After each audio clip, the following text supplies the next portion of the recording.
Hello guys. तर आज संध्याकाळी 7:30 वाजले होते. माझी पुतणी आल्यामुळे आम्ही बाहेरच खाण्याचा प्रोग्राम केला. तर तिला चायनीज खायचे होते, तर म्हटलं जाऊया. तर आम्ही जवळच असल्यामुळे आम्ही चालतच निघालो. तर शिवची गडबड चालली, तर तो पुढे चालला होता. तर जवळच असल्यामुळे ती म्हटली चालतच जाऊ. आणि खूप दिवसांनी ती आलेली असल्यामुळे मुलं पण खूप आनंदी होते. तर आम्ही 4 निघालो कॉलनीमधून. तर संध्याकाळी 7:30 वाजताच तिथे पावभाजी चायनीजची गाडी लागलेली असते. तर आम्ही हा हायवे क्रॉस करून पुढे गेलो. तर हायवेवर आज काही एवढी गर्दी नव्हती, कारण दिवसभर ट्रक आहे असतातच.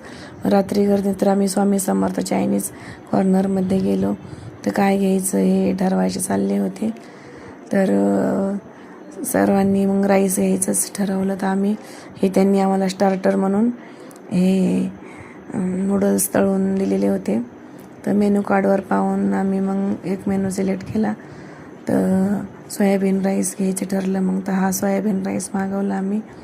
तर तो शिव रुसला होता, त्याला राईस खायचाच नव्हता, त्याला पनीर पाहिजे होतं. तर पनीरचं स्पेशल असं काही तिथं नव्हते. तर मग नंतर पुन्हा पनीर राईस ऑर्डर केला. पनीर चिल्ली राईस हा पाहू शकता तुम्ही. तर मग त्यातले पनीर काढून तो खात होता. आणि आरोही व साक्षी यांना पण तो राईस खूप आवडला. तर मग चालल्या होत्या गप्पा इकडच्या तिकडच्या. तर आम्ही आता चायनीज खाऊन निघालो.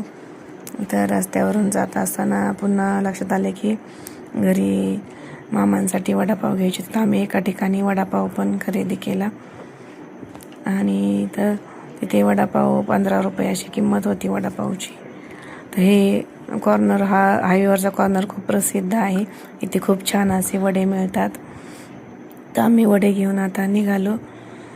तर शिवची चालली होती पुन्हा पाणीपुरी खायची इच्छा होती, पण आता त्याला म्हटलं नको. तर आम्ही आता कॉलनीमध्ये निघालो. संध्याकाळची यायला आम्हाला 8:30 पावणे 9 झालते घरी येण्याकरता. तर आम्ही आता पोहोचलो घरी. हे पहा रात्रीचा व्ह्यू. हे